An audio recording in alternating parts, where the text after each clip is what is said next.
Bismillahirrahmanirrahim. Assalamualaikum warahmatullahi wabarakatuh. Alhamdulillahi rabbil alamin.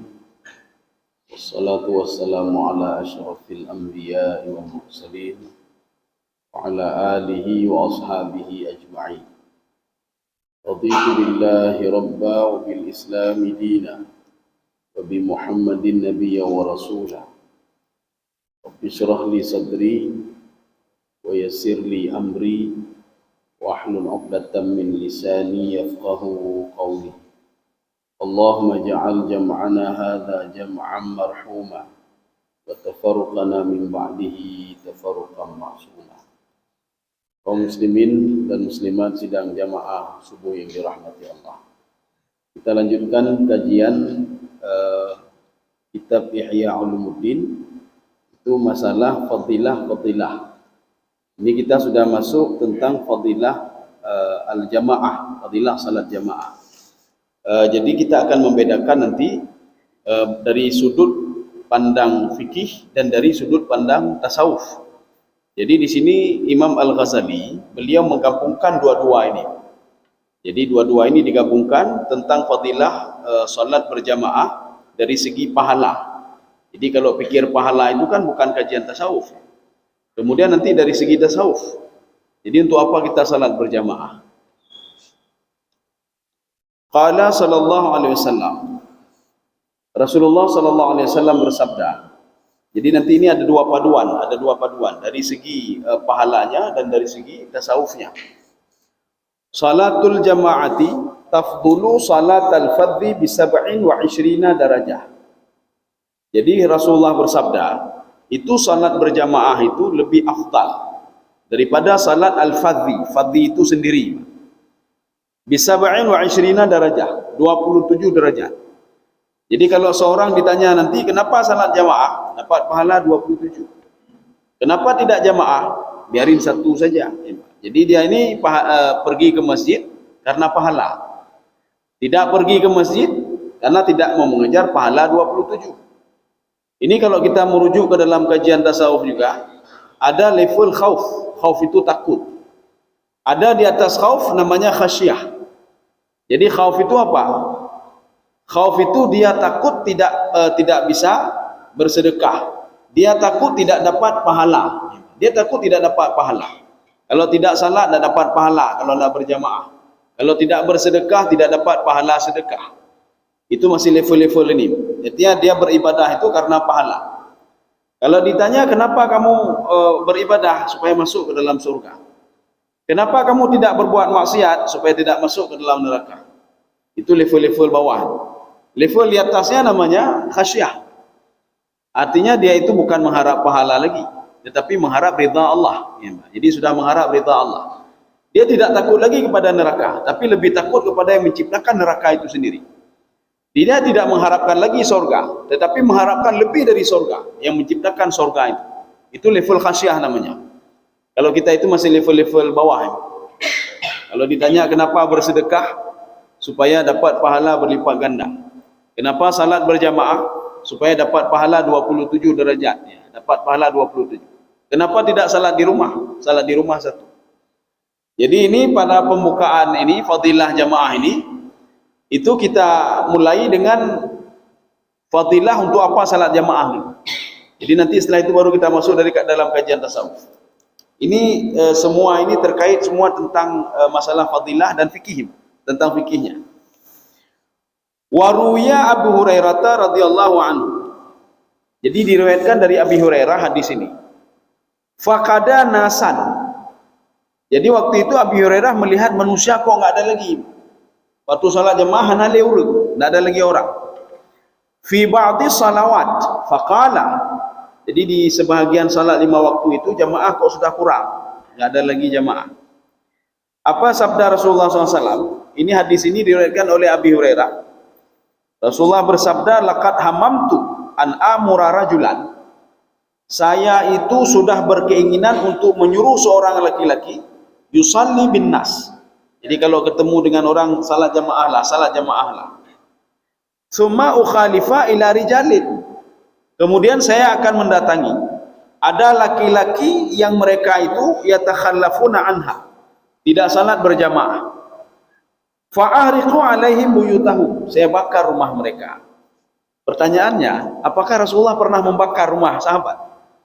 Apakah Abu Hurairah pernah membakar rumah sahabat? Tidak. Jadi di sini apa maksudnya? Ini tentang fadilah saja. Jadi tentang fadilah. Jadi bukan berarti orang yang salat di rumah maka jangan salah paham kita. Orang yang salah paham ketika memahami hadis ini, tetangganya tidak salat berjamaah, ya cuapu ya tuh. Waktu ditanya kenapa bakar rumah tetangga, disuruh bakar oleh Rasulullah SAW. Jadi ini bukan tentang bakar membakar rumah, tidak. Dan Rasulullah tidak pernah membakar rumah orang lain. Coba lihat di dalam hadis manapun atau dalam riwayat manapun Rasulullah pernah membakar rumah orang yang tidak pernah pergi salat berjamaah. Atau Abu Hurairah tidak pernah. Kenapa? Ini cerita tentang fadilah. Jadi saking fadilahnya salat berjamaah, maka Rasulullah SAW seakan-akan kalau ada orang tidak pergi salat jamaah, rumahnya dibakar. Saking pentingnya salat berjamaah. Ini masih dalam, bukan kajian tasawuf, ini bukan masuk tasawuf ini. Ini masih tentang pahala dulu. Maka nanti kalau kita masuk tasawuf, baru nanti kita, rupaji bino sembahyang jamaah. Rupanya begini fadilah tentang salat jamaah. Kita tidak lihat lagi dari segi pahalanya, tetapi ada motivasi lain nanti. Kalau ini motivasi pahala dulu. Wa qala Utsman radhiyallahu anhu marfu'an. Jadi Utsman bin Affan pernah mengatakan marfu'an. Ini perkataan ini sampai ke Rasulullah sallallahu alaihi wasallam. Jadi artinya perkataan Utsman ini tidak diingkari oleh Rasulullah. Apa perkataan Utsman? Man syahidal isya'a, barang siapa yang hadir berjamaah salat isya, faka'annama qama nisfu lailatin, seakan-akan dia sudah bangun setengah malam dia bangun. Makanya susah orang untuk salat isya, apalagi berjamaah. Wa man syahida subha, barang siapa yang salat subuh, faka'annama qama lailah, seakan-akan dia bangun sepanjang malam. Ini perkataan Utsman. Hadis ini sampai juga ke Rasulullah sallallahu alaihi wasallam. Artinya diucapkan oleh Rasulullah melalui Utsman bin Affan. Wa qala Muhammad bin Wasi'. Ini ada seorang sufi juga. Apa kata beliau? Ma ashtahi minad dunya illa thalathah. Saya nikmati dunia kecuali 3 hal. Ya, jadi beliau menikmati dunia 3 hal. Kalau kita kan lain, kita menikmati dunia ada duit, ada pangkat, ada jabatan, ada harta dan lain sebagainya.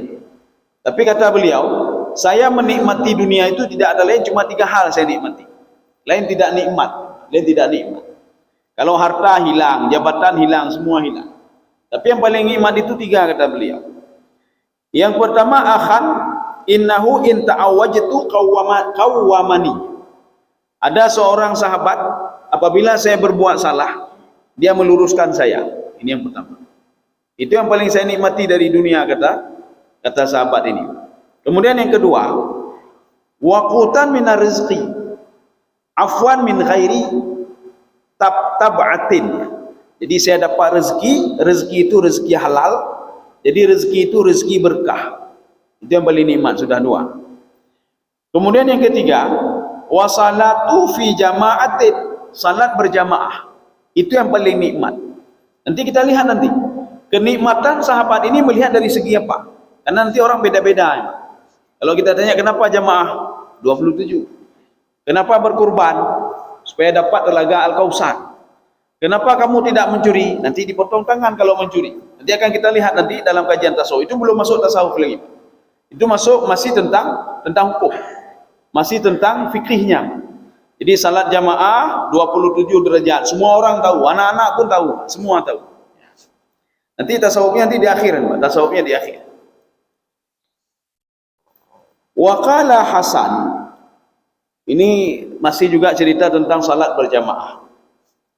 La tusallu khalfa rajulin, jangan kamu salat di belakang seorang imam, seorang laki-laki, la yakhtalif ila al-ulama. Dia tidak berpegang pada ulama, tidak belajar. ana ilmi. Ya, jadi bahasa lain tidak punya ilmu. Jadi arti la yakhtalifil ulama maksudnya bukan dia tidak berpegang kepada mazhab-mazhab ini, tidak. Dia tidak punya ilmu.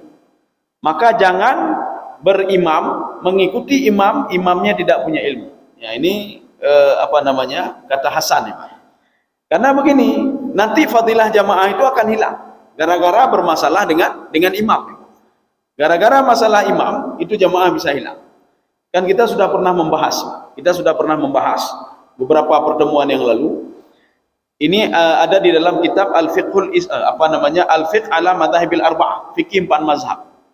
Kalau kita sedang salat berjamaah, ini masalah dengan imam. Ketika itu la yajuzu al-i'tida'u bil imami al-muhdits. Tidak boleh mengikuti imam yang sudah ketahuan kalau imam itu bernajis. Jadi kalau sudah ketahuan bernajis tidak boleh. Kita sedang ambil wudu, kita lihat imamnya bernajis. Di bajunya atau di celananya, kita sudah tahu itu najis. Ketika salat kita ikuti lagi. Maka 4 mazhab sepakat tidak boleh. Kalau ikuti pun batal salatnya. Yang sudah tahu kalau imam itu bernajis, maka batal.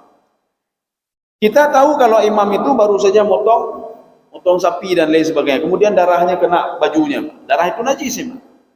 Kemudian kita tahu dan kita ikuti. La yajuzu al-i'tida. Tidak boleh. Ya, ini gara-gara masalah tadi. Kenapa? Karena imam tadi nak tahu kalau itu najis. Nggak tahu dia itu najis. Itu namanya nggak punya ilmu. Kemudian yang kedua, wa in alima athna'a salatin. Kalau diketahui najis itu ada ketika sedang salat. Ketika sedang salat baru Allahu Akbar. Kok ada darah rupanya apa? Kita tahunya ketika sedang pertengahan salat. Yang di belakang imam baru tahu. Ada darah di kakinya, ada darah di celananya. Fa'alaihi niyatul mufaraqah. Maka makmum yang melihat saja. Maka dia harus niat untuk faraq. Kalau tidak niat faraq, yang melihat tadi dia tidak sah juga salatnya. Dia batal juga salatnya. Maka yang lihat tadi harus faraq. Jadi contoh kita di belakang imam kita lihat kok ada darah di kakinya, kok ada najis, maka kita langsung faraq. Faraq itu bagaimana? Kita tidak ikut lagi imam. Kita langsung sambung terus salatnya. Sudah 2. Yang ketiga, wa in alima fi akhiri salatin. Kalau diketahui pada akhir salat, sahhat salatu. Ketika salam berubah, assalamualaikum. Kemudian baru kita lihat, kok ada najis di kaki imam. Maka sah salat makmum. Yang tidak sah siapa? Imam tidak sah. Maka imam nanti kita kasih tahu saja, Pak Imam, tadi ada najis tadi di belakang. Saya baru tahu habis salat tadi. Imamnya harus ulang salat. Makmum yang tahu dia akhir salat tidak perlu ulang salat lagi. Apalagi ibu-ibu yang di belakang. Ibu-ibu di belakang nggak tahu apa-apa. Ketika nanti ada bapak kasih tahu, kita harus ulang salat semuanya. Kenapa? Imam sudah bernajis, tidak perlu ulang salat. Yang ulang itu adalah imam sendiri dan orang yang melihat imam kena najis. Ini ada di dalam kitab Al-Fiqhu ala Madhahibil Arba'ah, fikih 4 mazhab.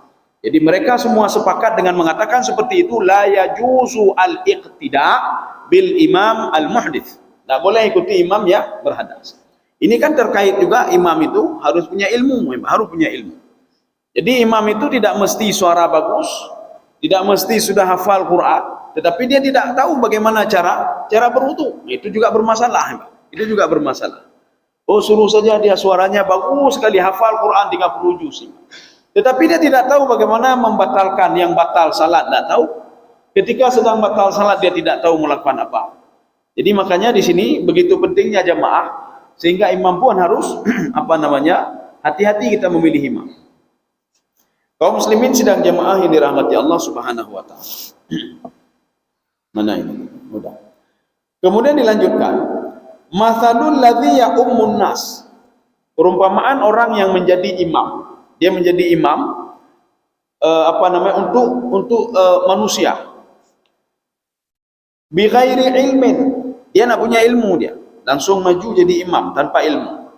Mithlul ladzi yakilul ma fil bahri. Itu seperti orang yang sedang menimbang air di laut. Ya, ambil air timbang di laut. la yadri ziyadatahu min nuqsanihi. Tidak tahu dia berapa tambahan, berapa yang kurang. Nah, itu pun. Kenapa? Dia menimbang dalam lautan ya, Pak. Ketika ambil satu ini padung ke kurang, karena kurang. Kenapa? Karena tidak punya ilmu. Karena tidak punya ilmu. Kaum muslimin sidang jamaah yang dirahmati Allah Subhanahu wa taala. Ini kalau kita bicara tentang fikih lagi, ini belum masuk tasawuf juga. Tasawuf nanti terakhir. Kita masih tentang fikih. Seorang yang masih tidak stabil dalam salat, ketika dia salat berjamaah, insyaallah kekurangan itu akan ditanggung dalam jamaah. Kalau dia kurang stabil, apakah khusyuknya kurang, ininya kurang, lainnya kurang, nanti akan diinikan bersama jamaah. Itu kalau dia salat berjamaah. Tapi kalau dia salat sendiri, maka sudah dapat satu pahalanya. Kemudian yang kedua itu pun kalau salatnya diterima oleh Allah Subhanahu wa taala. Kalau ini kan ada imam. Tetapi masalahnya kalau imam itu tidak punya ilmu, maka bermasalah juga, salatnya bermasalah juga. Kaum muslimin sidang jamaah yang dirahmati Allah. Wa qala Ibnu Abbas radhiyallahu anhuma. Jadi berkatalah Ibnu Abbas radhiyallahu anhuma. Kita sudah pernah membahas apa beda radhiyallahu anhu, apa beda radhiyallahu anhuma. Kenapa ada anhuma di sini? Ibnu Abbas nama beliau Abdullah. Ayahnya Abbas. Ya, dua-dua mereka ini diridai oleh Allah Subhanahu wa taala. Jadi dari anak dan ayah diridai oleh Allah. Maka namanya radhiyallahu anhuma. Nanti ada seorang sahabat yang orang tuanya itu orang kafir, orang tuanya kafir. Maka radhiyallahu anhu. Ya. Siapa itu? As bin Wa'il. Jadi As bin Wa'il. Jadi As bin Wa'il nama anaknya Amr bin As. Amr bin As itu sahabat Rasulullah. As bin Wa'il musuh Rasulullah sallallahu alaihi wasallam. Jadi nanti kalau ada riwayat hadis an Amr bin As itu radhiyallahu anhu. Kenapa? Karena ayahnya kafir.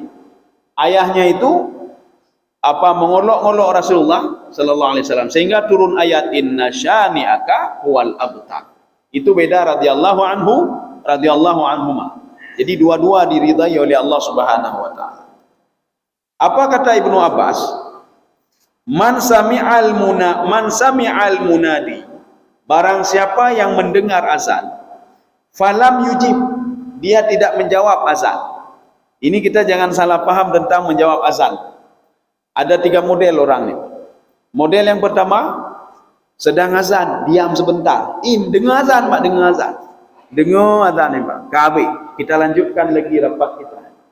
Nanti kalau ditanya, kenapa lanjut? Kita sudah dengar azan tadi, Pak. Ya, dengar azan. Ya, satu. Yang kedua, ada orang mendengar azan, dia mengikuti lafaz itu karena sesuai dengan hadis Rasulullah sallallahu alaihi wasallam. Allahu akbar, Allahu akbar, Allahu akbar, Allahu akbar. Asyhadu an la ilaha illallah, asyhadu an la ilaha illallah. Itu yang kedua. Yang ketiga, yang dimaksudkan dengan mendengar azan, falam yarud, kemudian dia tidak menjawab. Maksud menjawab apa? Dia tinggalkan seluruh aktivitasnya. Dia tinggalkan seluruh perbuatan dunia dan dia pergi ke masjid. Ya, itu maksudnya mendengar azan dan menjawab azan. Jadi bukan menjawab dengan ini saja, tidak, tetapi dia langsung meninggalkan aktivitas dan pergi ke masjid.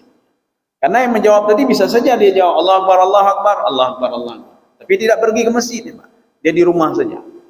Maka Ibnu Abbas mengatakan, man sami'al munadi, barang siapa mendengar azan, falam yujib, dan dia tidak menjawab. Jadi tidak menjawab di sini maksudnya apa? Itulah yang ketiga tadi, Pak. Jadi bukan menjawab, dia duduk, kemudian kita dengar azan dulu, ya, kita dengar azan dulu. Jadi maksud menjawab, tinggalkan aktivitas dan pergi ke masjid.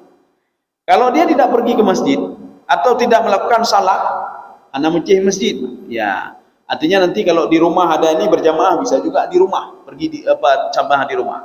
Atau dia entah pergi kemana-mana, dia salat berjamaah. Lam yarid khairan, lam yarid bihi khairan. Jadi 2 kali diulang oleh Ibnu Abbas. Tidak ada kebaikan sama dia, tidak ada kebaikan sama dia. Kenapa? Dia sudah mendengar azan tetapi tidak menjawab azan. Maknanya dia tidak pergi ke tempat itu atau dia tidak melaksanakan ibadah salat. Kita sudah pernah membahas juga pada pertemuan yang lalu. Itu salat pada waktunya. Kalau dilihat dari segi fikih, itu salat isya tidak apa-apa lah, ini sedang azan tidak apa-apa, nanti kita salat jam 2. Itu secara fikih. Secara fikih, salat zuhur itu waktunya panjang. Sebelum masuk waktu asar, itu masih dianggap zuhur. Jadi makanya secara fikih kalau kita sibuk dengan dagangan, anak kasih tahu, ya sudah zuhur. Nak apa-apa, zuhur panjang waktu masih. Nanti aja salat jam 3:30. Oh, 3:30 sembahyang. Sebelum masuk waktu asar. Tapi dalam kajian tasawuf, ketika kita azan, ketika dengar azan langsung salat ya. Kenapa langsung salat? Kita tidak tahu kapan kita meninggal dunia. Tidak tahu kita. Kita tidak tahu ketika azan ini habis azan mungkin sudah meninggal. Paling enggak kita sudah ambil wudu, kita salat, kalau meninggal kita sudah melakukan kewajiban kita, sudah kita lakukan. Jadi makanya ambillah model kedua dulu. Jadi kalau ditanya apakah salah model pertama tidak salah. Dalam kajian fikih memang seperti itu. Tapi apakah kita mau? Apakah kita mau meninggal dunia belum salat lagi? Jadi makanya ketika datang azan langsung ambil wudu dan kita salat. Dan kita salat melakukan ibadah salat. Ya, sekarang baru masuk kajian tasawufnya. Ya, mudah-mudahan dengan yang ini kajian tasawuf ini, artinya kita bisa merasa-rasa ya, begitu pentingnya salat berjamaah itu. Kalau tadi 27 alah napupu lulutak pahala. Pahala lain pi kajai dah. Pahala sedekah kana, pahala umrah kana, pahala haji kana, kepulang lulutak ni. Untuk apa banyak-banyak kali pahala? 27 derajat. Bagus cari pahala lain lebih banyak lagi. Bersedekah lebih banyak lagi. Bersedekah sampai 700 kali ya, Pak. Bahkan lebih dahsyat daripada itu. Ya. Ya, sekarang dalam kajian tasawuf. Wa qala sallallahu alaihi wasallam. Rasulullah sallallahu alaihi wasallam bersabda, "Man shalla arba'ina yauman." Barang siapa yang salat 40 hari. 40 hari dia salat. As-salawat, salat 5 waktu itu dilakukan selama 40 hari. Fi jama'atin, dalam berjamaah. Jadi selama berjamaah, selama 40 hari dia terus berjamaah, tidak pernah tinggal. La tafutuhu fiha takbiratul ihram, dan dia tidak hilang takbiratul ihram. Jadi bukan datang pada rakaat kedua, tidak. Dia tetap rakaat pertama dia datang. Jadi artinya sebelum imam itu ruku. Jadi ketika Allahu Akbar takbiratul ihram kita datang, walaupun dia sudah baca baca Al-Fatihah. Yang jelas sebelum dia ruku kita datang Allahu Akbar selama 40 hari. Kataballahu lahu bara'ataini. Maka Allah Subhanahu wa taala itu menulis 2 bara'ah. Ya, 2 bara'ah untuk dia. Bara'ah yang pertama, bara'atun minan nifaq. Itu dijauhkan dari sifat munafik. Ya.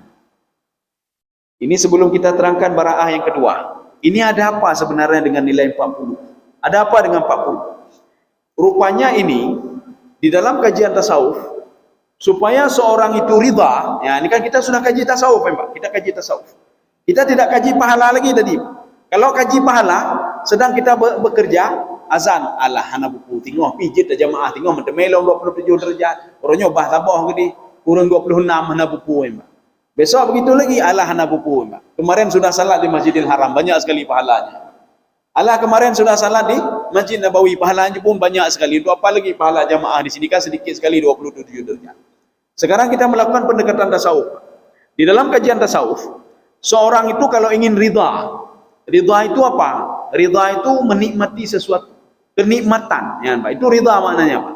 Seorang ingin menikmati salat itu, salat jamaah itu, sebuah kenikmatan bagi dia. Maka lakukanlah salat berjamaah selama 40 hari dan jangan pernah tinggal sehari pun. Ridha itu akan muncul pada hari ke-41. Jadi kalau dalam kajian tasawuf bukan saja Imam Ghazali. Kalau ridha itu tidak bisa didapatkan begitu saja. Seorang kalau pertama sekali dia mancing, itu nggak enak mancing. Seorang pertama sekali datang ke sawah, tidak enak, bajak sawah itu tidak enak, nanam padi itu tidak enak. Seorang yang pertama sekali dia jualan, itu jualan itu tidak enak sama dia, bukan kenikmatan sama dia. Kenapa? Karena baru pertama dia ini. Maka dalam kajian tasawuf itu, untuk mencapai nilai ridha harus sabar. Ketika 40 hari nanti, sabar itu hilang sudah, Pak. Sudah menjadi ridha, Pak. Sudah nikmat. Jadi sabar itu sudah hilang. Seorang yang tidak biasa jalan kaki pagi-pagi, urau pun Allah hed. Urau kedua Allah hed. Tapi harus sering-sering terus. Hari ke-20 sudah agak enak sedikit. Hari ke-40 hai mengatal gojak bengau hai Pak. Hari 41 dia sudah rida. Rida itu apa? Dia nikmati jalan pagi itu. Ya, kenikmatan. Maka seorang begitu juga. Ketika dia mendidik anak, Pak, didik anak macam-macam, sabar, Pak, sabar. Tengok anak macam-macam loh, tak sabar, Pak, sabar je.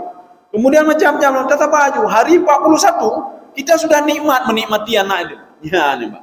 Kita jaga anak, dapat pakai baju, dapat ganyo, dapat gaji, nikmat nih, Pak. Ikli nikmat tak dengar anak ikli, Pak. Ikli biasanya, Pak. Kakarung adik je biasanya, Pak. Kalau kita enggak biasa apa, tacok piring pung tarom lima. Kenapa? Karena anak sabar, Pak. Kita tidak nikmat, ya, Pak. Dan kenapa lagi? Kita biarin saja alabah lagi nya. Kan nikmat, Pak. Karena kata beta binan, bantiin gedroji. Hana buku ya, Pak. Ya. Lagi pula kalau sudah dewasa dia, kita kan sudah ini juga rumah kosong, bahan lego yang pegak-pegak karu ke hanali. Jadi semasa sekolah miweh dari rumahnya, bah pegak-pegak karu ke dia. Biarin saja, Pak. Ikli kena karu gede biasa, Pak. Maka seorang itu disitulah dapat nikmatnya, Pak. Kenikmatan itulah di situ. Ya. Kenapa? Karena sabar, maka nikmat. Seorang yang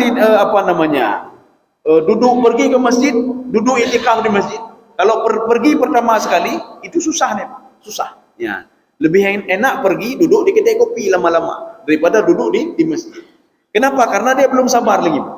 Hari kedua besok datang lagi ke masjid, datang lagi ke masjid. Ketika hari ke-41, duduk di masjid itu sebuah kenikmatan bagi dia. Baca Quran begitu juga. Seorang yang baca Quran pertama sekali itu malas sekali dia. Ya, malas. Baca kedua, baca ketiga, baca keempat. Tetapi dengan syarat harus berturut-turut terus. Jangan hari ini baca, besok tidak. Kemudian baca, besok tidak. Jangan seperti itu.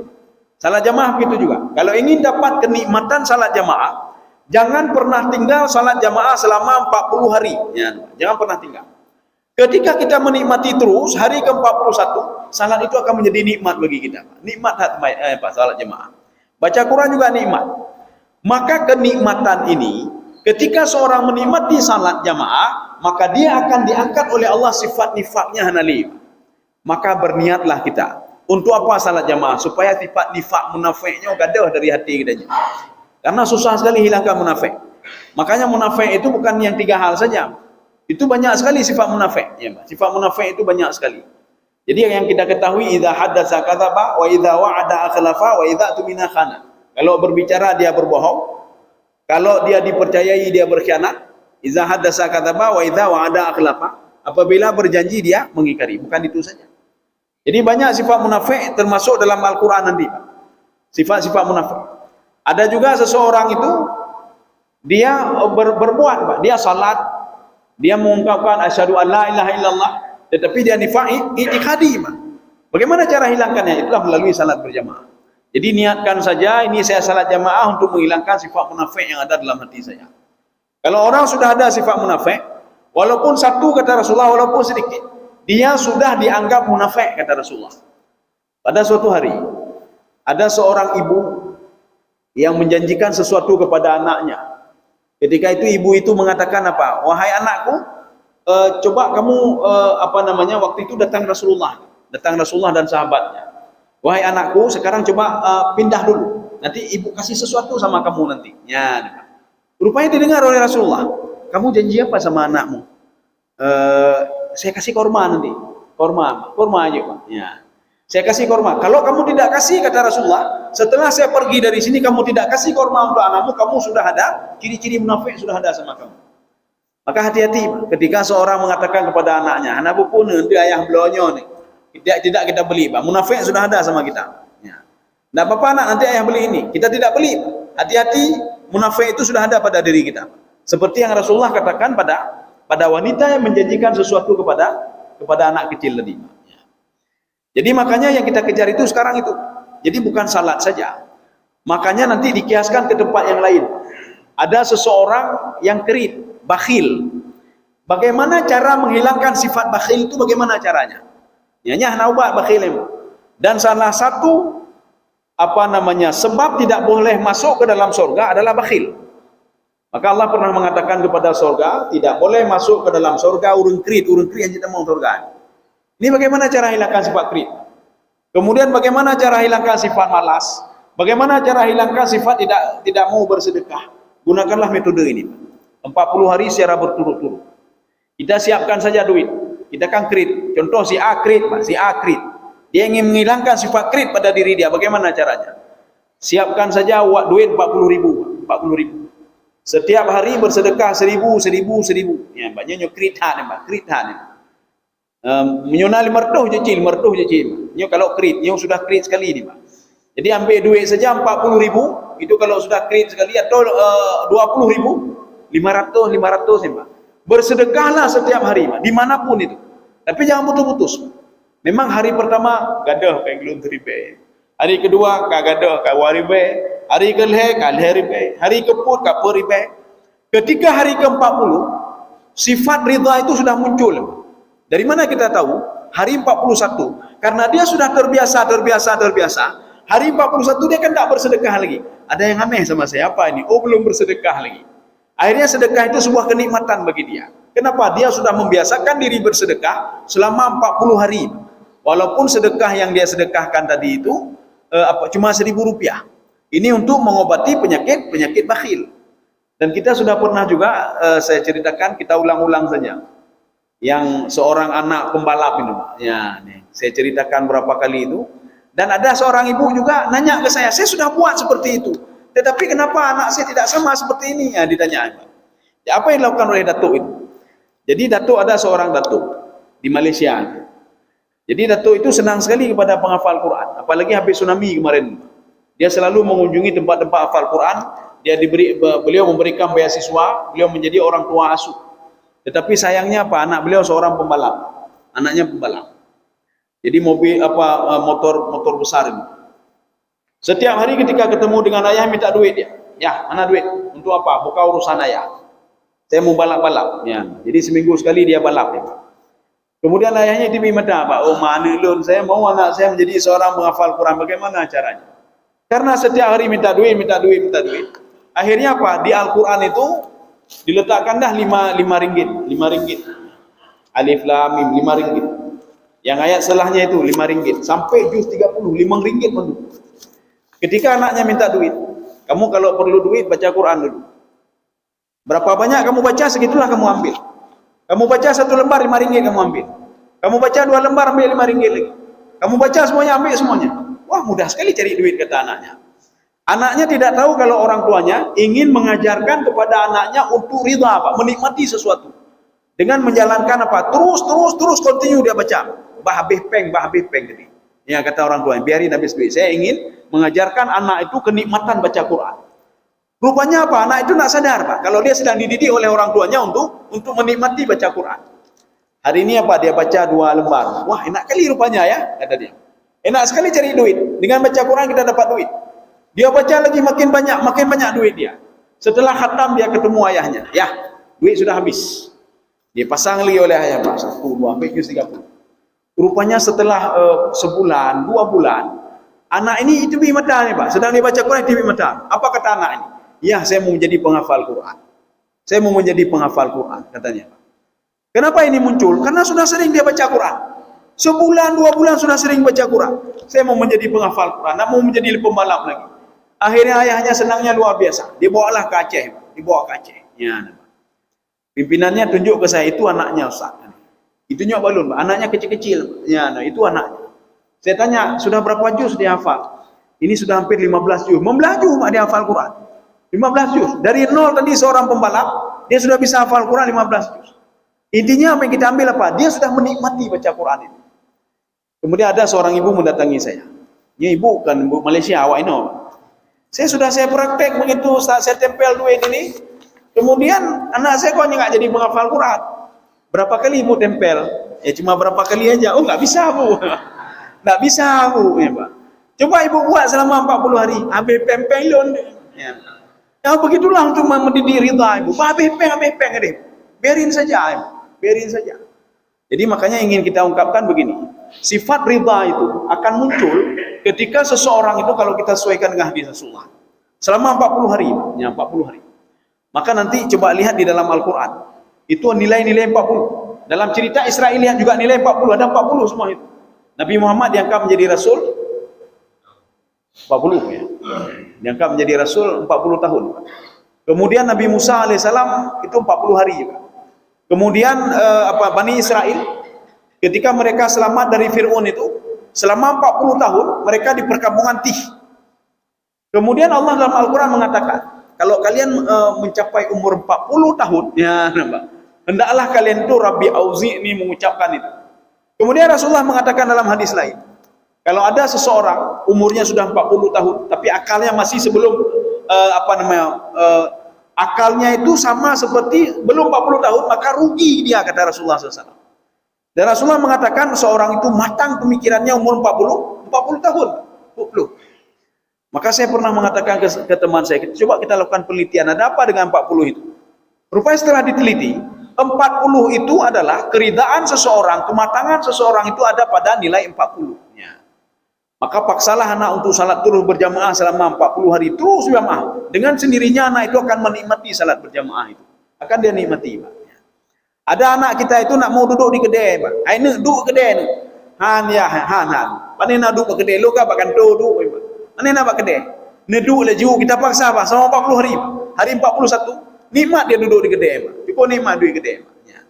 Ini sama seperti seorang contoh anak si Fulan, dia alumni S1 teknik misalnya.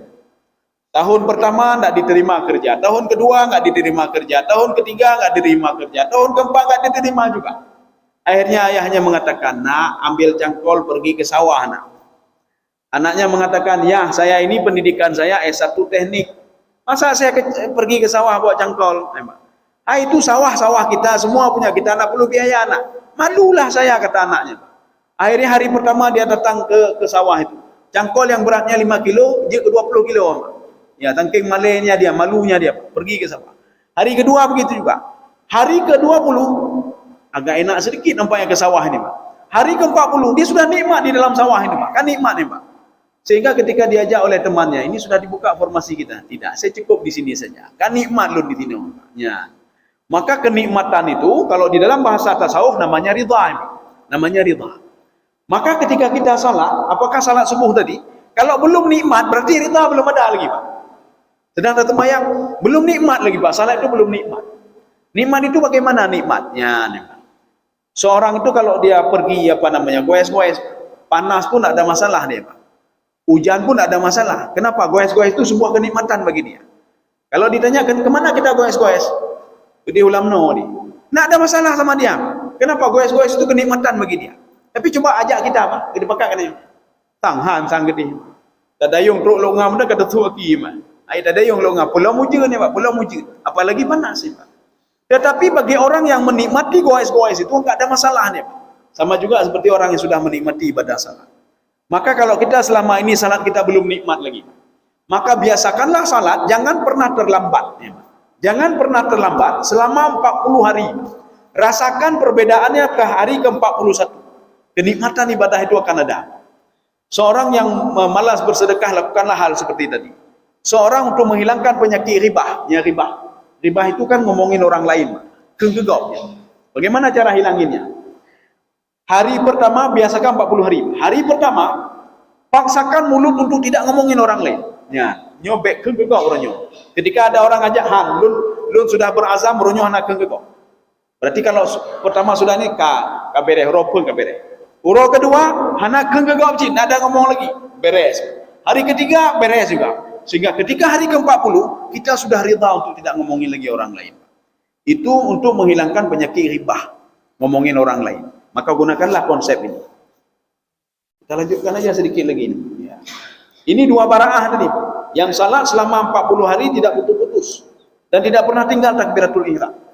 Tetapi kalau putus di tengah jalan, ya, kita sudah berazam ini 40 hari. Tetapi ketika hari ke-20, ya, katalah Allah terbayang, Pak, ulangi dari pertama lagi. Kalau enggak bisa, Pak. Kalau enggak bisa. Kemudian baraah yang kedua, wa bara'atun minan nar.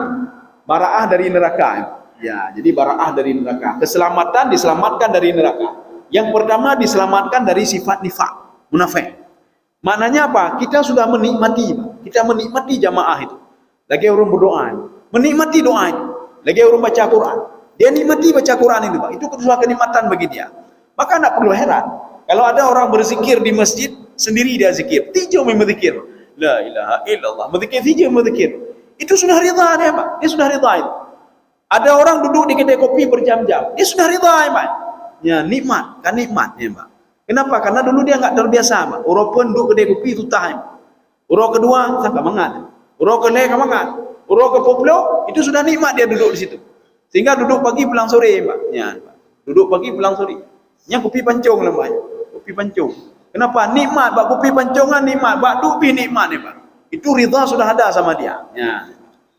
Ini kita lanjutkan lagi sedikit lagi. Oh kan. Wa yuqalu, ini dikatakan ketika hari kiamat nanti. Innahu idza kana yaumul qiyamah. Pada hari kiamat nanti, yusharu qaumun wujuhuhum kal kaukab ad-durri. Ada muka seorang itu seperti bintang. Ya, ketika dibangkitkan di padang mahsyar nanti. Fataqulu lahum malaikah, malaikat bertanya kepada mereka, "Ma kanat a'malukum?" Amal kalian apa? Kok muka kalian bercahaya seperti bintang? Fayaqulun, mereka menjawab, "Kunna idza sami'na al-adzan qumna ila taharah." Ketika kami mendengar azan, kami langsung ambil wudu.